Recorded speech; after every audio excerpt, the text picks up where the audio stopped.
pessoal, me chamo Lilaleia Farias, sou coordenadora do Sereste Regional de Araguaína e estamos aqui com mais um podcast. O podcast ele é uma parceria do Ministério Público do Trabalho, realizado pelo Sereste, pela Secretaria de Saúde e a Prefeitura Municipal de Araguaína. E nós hoje estamos com um convidado especial, o Dr. Daniel, e a gente vai falar um pouquinho de um assunto que quase não é comentado, quase não se fala muito. Vamos falar um pouquinho sobre PAIR. Você sabe o que é PAIR? Você conhece alguém que tenha essa doença? Fique ligado. Saúde do Trabalhador em Foco. Conversa de trabalho. Realização, Sereste, Centro de Referência Regional em Saúde do Trabalhador de Araguaína. Apoio, Ministério Público do Trabalho e Secretaria Municipal de Saúde de Araguaína.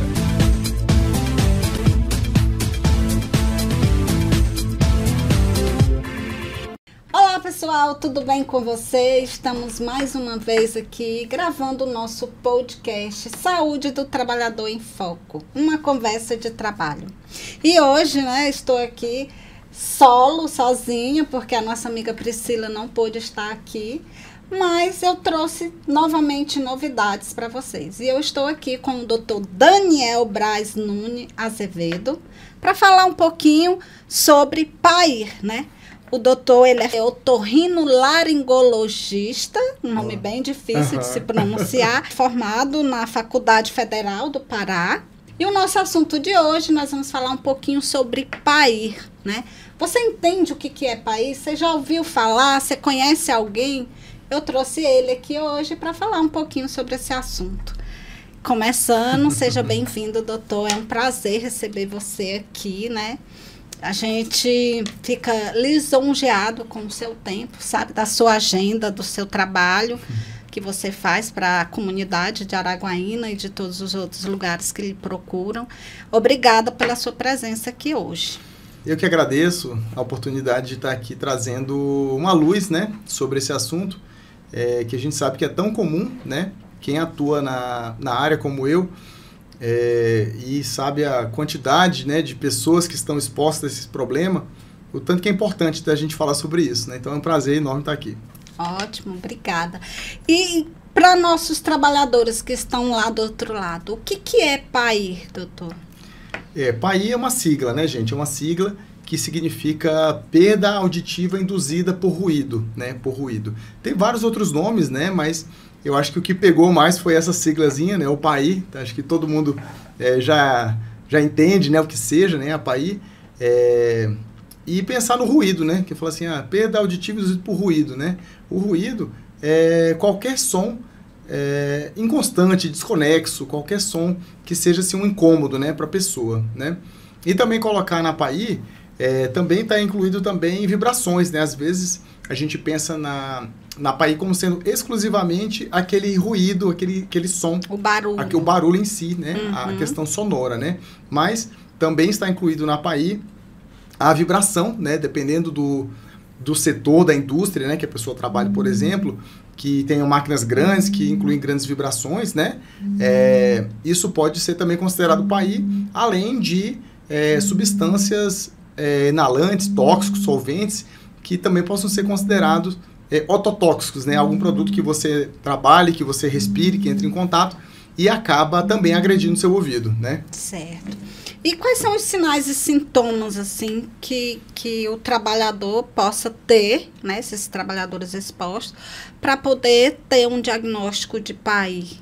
Eu posso dizer, basicamente, os mais comuns, quando a gente começa a perder a audição, por conta dessa exposição excessiva, as frequências que são mais afetadas são as frequências agudas, são os sons finos, Então, a capacidade sua de discernir, de entender bem as palavras, começa a ficar prejudicada.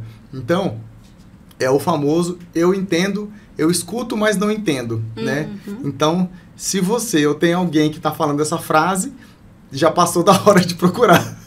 De procurar um otorrino, de procurar ajuda, Eu escuto, mas não entendo. Por quê? A audiometria, que geralmente é feita nessas situações, começa a mostrar uma perda mais acentuada nos sons mais agudos, mais finos, E isso gera uma confusão no cérebro, porque é como se a pessoa estivesse entendendo, exagerando, só os sons graves, ou só as frequências graves. Então a pessoa começa a ter uma certa confusão em algumas palavras.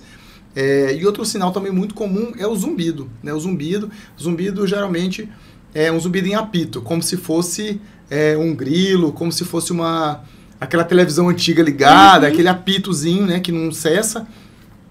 Esse zumbido também é um sinal de que já existe alguma lesão, né, lá no ouvido interno, já existe alguma perda auditiva. Então, basicamente, o alerta é mais para isso.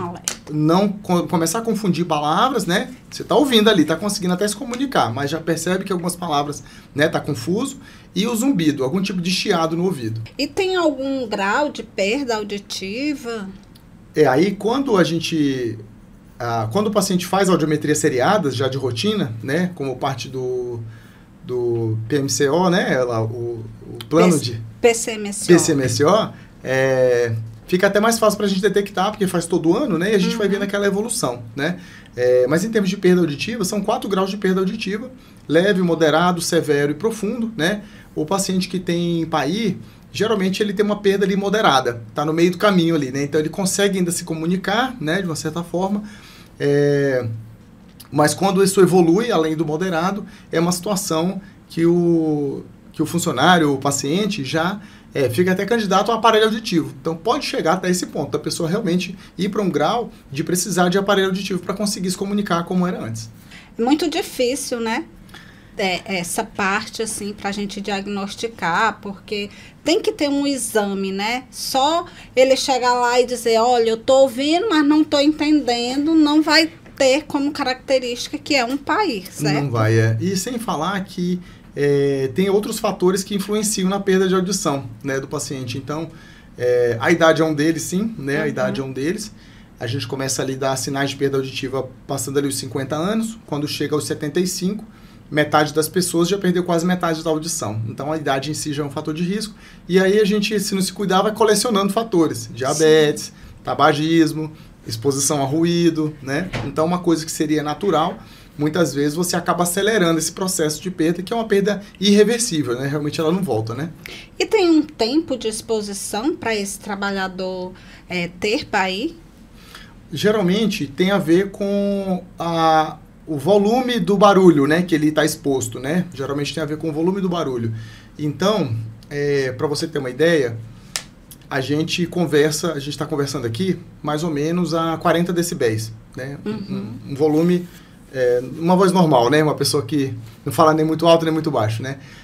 Então, quando esse trabalhador está num ambiente com uma exposição acima de 80, 85 decibéis, ele já está realmente, seriamente, um candidato a ter PAI, né? Então, depende muito do ambiente que ele trabalha, né? Mas, para você ter uma ideia, nós temos também, por exemplo, professores que têm perda de audição por conta de exposição a ruído. Porque a escola... Com certeza. A escola faz um barulho ali. Crianças fazem barulho, a gente sabe que as salas, a gente já até falou um pouco sobre esse assunto aqui, as salas não são revestidas para o barulho externo não entrar. Perfeito. Aí soma, né? O barulho da escola aí com o barulho externo. Passa um carro de som, sim, passa um carro fazendo barulho, aqueles motoqueiros, então... Tudo isso aí vai contribuindo. Né? Aí o professor fala que fica os dois problemas, da voz e do ouvido, né? Então a gente tem muito paciente professor porque com o tempo de sala de aula, né? Fica da questão vocal, né? Do esforço e a exposição sem querer, enfim, a exposição aos ruídos, né? Da escola. Então né? acaba que o professor ele pode ser exposto tanto para PAI como para o distúrbio da voz. O distúrbio da voz, né? Eu digo, o paciente, né, o professor que já está há muitos anos ali em sala de aula, né, também fica alerta a isso, essa questão desse zumbido, essa inicialmente pequena confusão de palavras, né, para compreender certas palavras, né, já pode ser um sinal. Porque o professor muitas vezes não está antenado para isso, né? Para perda auditiva, né? Para PAI, né? Com certeza. E aí o professor que começar também a sentir esses sintomas também ficar atento e fazer audiometria, para ver em que pé que está essa audição, né? Então são 40 decibéis que a pessoa pode ser exposta. Ou tem um valor X, assim? Geralmente a partir de 80 decibéis, mais ou menos. 80, 85 decibéis a gente já considera um risco, né? Já não daria para aquela pessoa trabalhar por exemplo, às 8 horas, que é preconizado, né? Que é preconizado, né? Então, por exemplo, aqueles trabalhadores que trabalham em aeroportos, por exemplo, né? Que estão expostos ali à turbina de avião, etc., o tempo de exposição deles é muito baixo, né? Porque se sabe que acima ali de 110, 120 decibéis, que é o barulho mais ou menos ali da turbina do avião, ele pode trabalhar minutos ali. Então ele fica ali minutos mesmo, tipo 10 minutos, entendeu? Né? Realmente. 10 minutos, porque geralmente é assim, né? Tem aqueles turnos, porque se sabe que mesmo com o abafador, etc., o protetor, se ele ficar ali muito tempo, fatalmente vai agredir o ouvido dele e, como eu falei, é irreversível, né? Então, se eu colocasse ele para trabalhar o dia inteiro ali, ele não ia durar nada. Pouco tempo tempo ele já ia ter a perda. Ele já ia ter a perda. E quais são os trabalhadores que são mais expostos, que chegam mais no seu consultório com o pai? Olha, o motorista de caminhão, hoje os caminhões estão mais silenciosos, né? Cabinados, etc., né? Mas eu ainda pego, sim, aqueles caminhoneiros mais antigos, né? Que trabalhavam de janela aberta, aqueles caminhões mais barulhentos, né? O caminhoneiro. As pessoas que trabalham em indústria, de maneira em geral, quase sempre tem muito ruído também, né? E, inclusive, as pessoas que não trabalham diretamente naquela função, naquele ambiente, né? Mas que frequentam ali aquele ambiente também, tem que estar atento, né? A esses sintomas que a gente falou. O professor também não é raro. O professor começou a ter zumbido, aí ele nem imagina que tem já ali uma perda leve ou moderada, e a gente faz a audiometria e flagra, né, essa perda. Principalmente na nossa região, acredito que essas 3 categorias. Pessoal do frigorífico. Frigorífico, né, aqui nós temos Nós temos 4 frigoríficos grandes, né? Então, sim, né? Uma quantidade grande de trabalhadores e aí a gente sabe que durante esses exames periódicos dele, né, no ASO, eles dependendo do local onde ele vai trabalhar, eles fazem quando entra no trabalho, de uma vez ao ano e quando são desligados das empresas, né? Hoje à tarde eu atendi um senhor que é dono de uma pequena empresa. Ele mesmo trabalha na função que faz ruído, né? E aí ele estava com a esposa e ele foi no consultório simplesmente para lavar o ouvido. Diz que de vez em quando tinha uma cera, etc. E ele estava de uniforme. E aí eu vi que estava alguma coisa de máquina, um desenhozinho assim. E aí eu perguntei para ele. Ele falou, doutor, como se fosse uma retífica, algo assim, que tem aquelas... É muito barulho ali, né? É muito barulho. Ele tem 63 anos. Aí a gente fez a lavagem do ouvido, ele voltou para a revisão e eu falei, cadê sua audiometria? Aí ele... doutor, eu tô sem tempo e eu vou fazer. Aí eu fui realmente assim.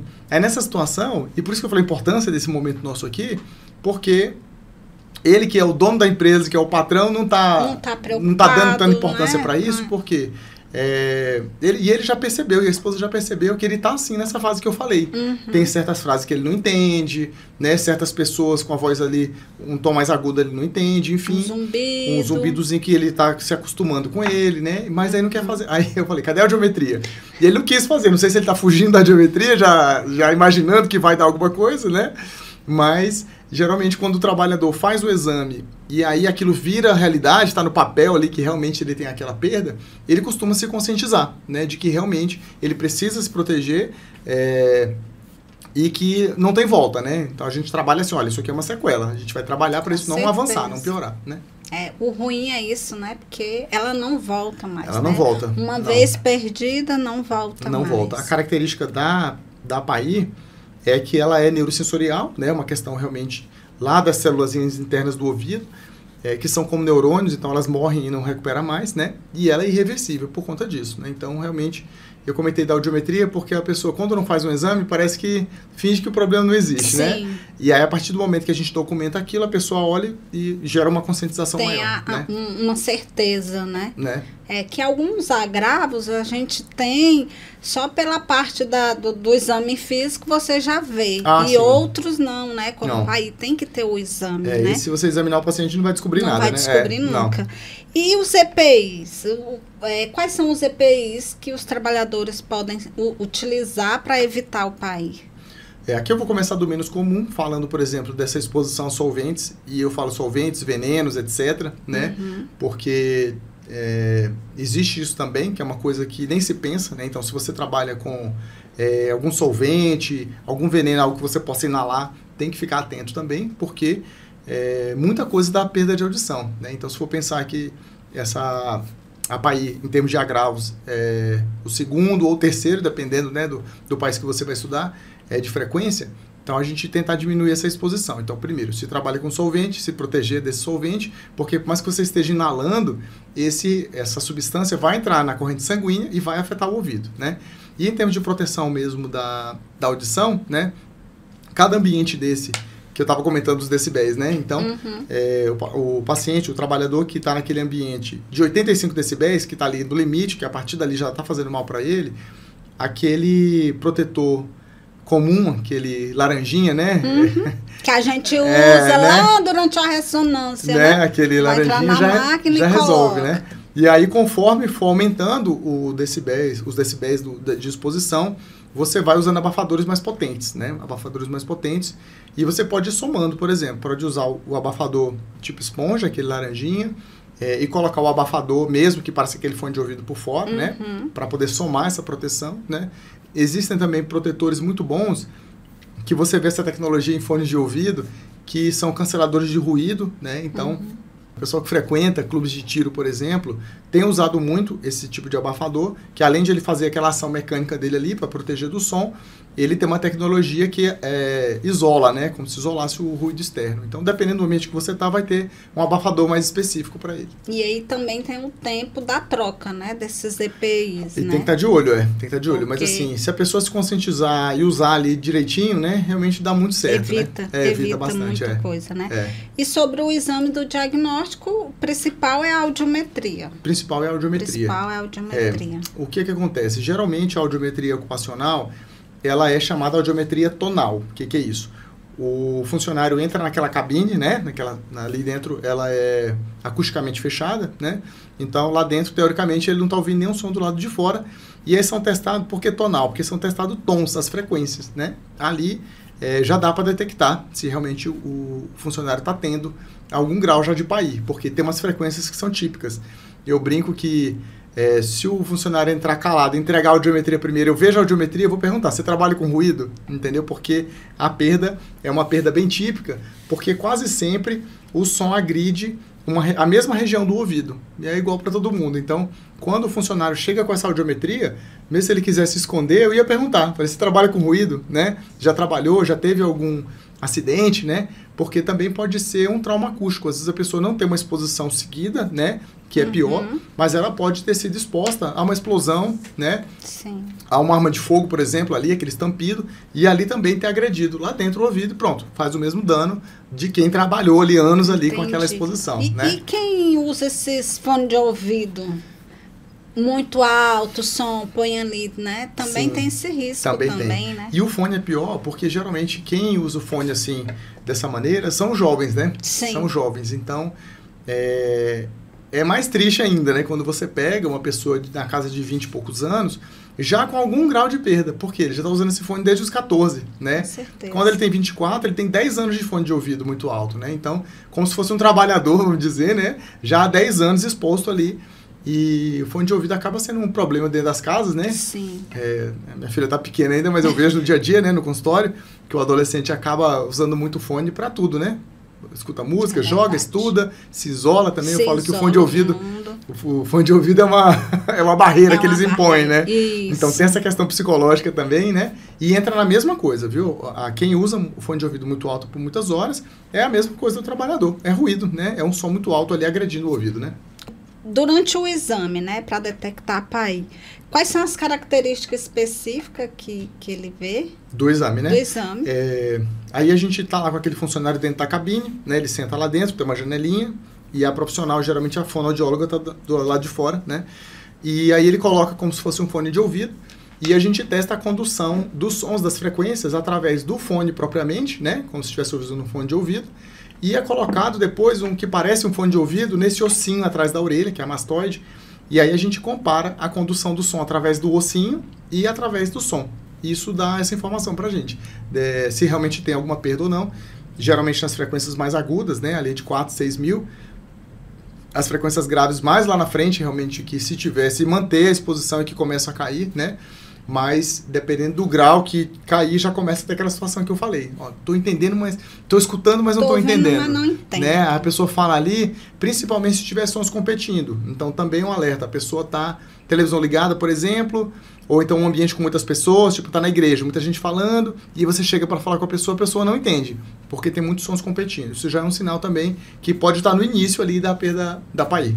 E tem algo, não volta mais, né? Não volta. Irreversível. É irreversível. Mas tem alguma reabilitação, alguma coisa que se possa ser feito? Como funciona? Olha, em termos de tratamento, pela definição mesmo, não tem. Né? Realmente eu não consigo fazer um tratamento para restabelecer, né, a audição da pessoa.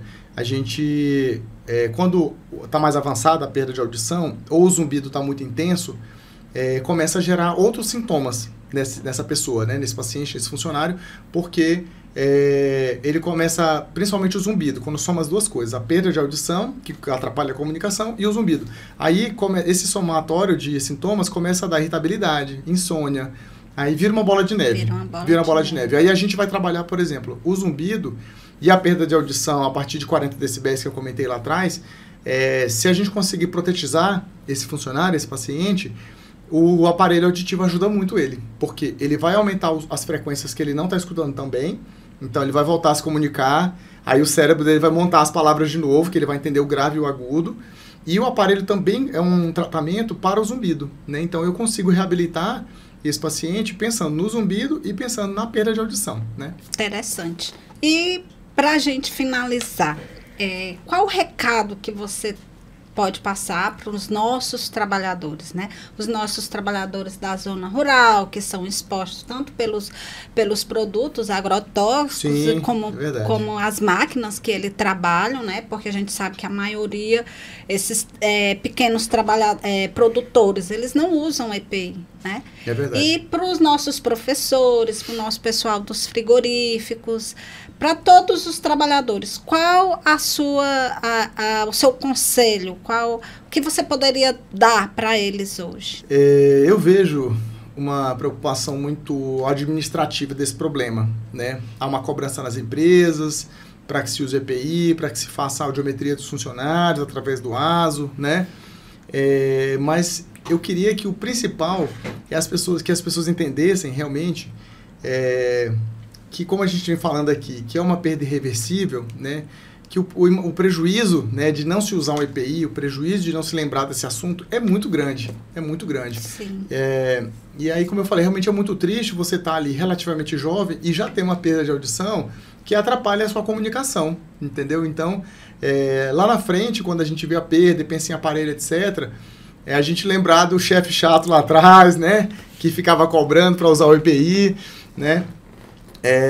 Porque muitas vezes aquele chefe chato também estava agindo exclusivamente por uma questão administrativa, né? Sim. Entendeu? Então, que cada um pense realmente na sua saúde, né? Na sua saúde, e pensar que quando a gente perde a audição, é uma coisa que priva a gente das pessoas. Com certeza. Priva a gente do nosso dia a dia, que é o melhor da vida, da gente viver, poder conversar, né? Entendeu? Até aconteceu um acidente, vai atravessar a rua, não tá ouvindo o barulho de um até uma carro, questão de segurança, nada, né? Uma questão de uma segurança. sirene de uma ambulância. Perfeito, né? E a gente não ficar pensando, apesar do nosso foco aqui ser, né, saúde do trabalhador, essa questão dos cuidados, né, com o EPI, mas cada um pensar como um investimento, como um cuidado da sua saúde, né? Ainda mais de uma situação que eu não tenho um remédio ainda, né? Talvez no futuro haja, mas hoje eu não tenho, né?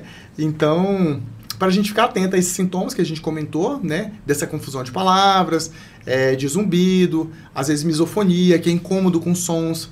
Tá? Às vezes a pessoa também tem isso. A gente comentou lá atrás de sintoma, nem lembrei de misofonia, que é isso. A pessoa, às vezes um som muito alto, um som que não está muito alto, e aquela pessoa se incomoda com aquele ruído, ambientes barulhentos, que a gente tolera. Você está numa igreja, numa academia, você tolera.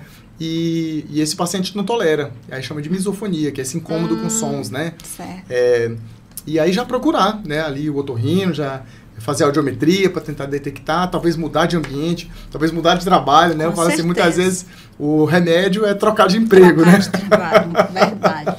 Às vezes não é possível, né? Mas a gente tem que pensar.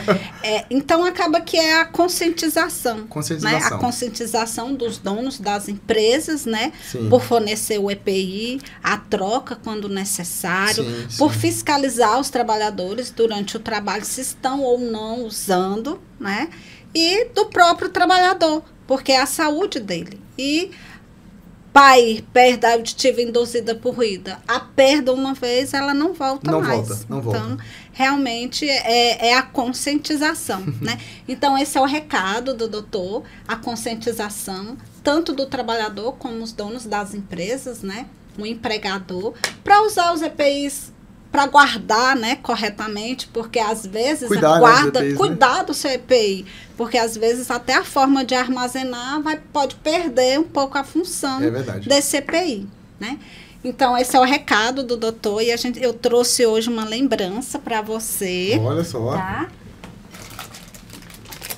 Uma lembrança do Sereste. Eu sabia que eu ia ganhar presente, gente. Um presente por você ter dedicado um pouco do seu tempo. E eu gosto muito de café também, viu? Isso aí dá para você tomar um chá, um café, um leitinho com Toddy, com algo Obrigado, gente. Singelo, tá? Um presente para você lembrar e pedir para você que você seja um dos nossos parceiros, né? Todas as vezes que eu e a Priscila recebemos aqui um convidado, eu costumo falar, nossa, agora eu tenho um advogado, aí agora eu tenho um otorrinolaringologista. Sim, parceiro, parceiro do Sereste. Você viu, vários assuntos aí. Vários assuntos, né? Porque como ele entende de muito, né? Então a gente vai falar um pouquinho do distúrbio da voz, vamos falar um pouquinho do PAI e do distúrbio do sono. Do sono também, do sono também.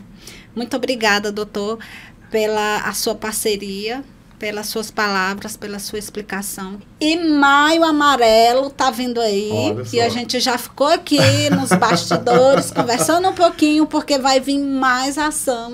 E o doutor Daniel, ele vai participar juntamente com a gente. Muito obrigada, doutor. E vocês, os nossos ouvintes, os nossos trabalhadores que estão aí do outro lado, muito obrigada pela parceria, muito obrigada por estar aqui mais uma vez assistindo.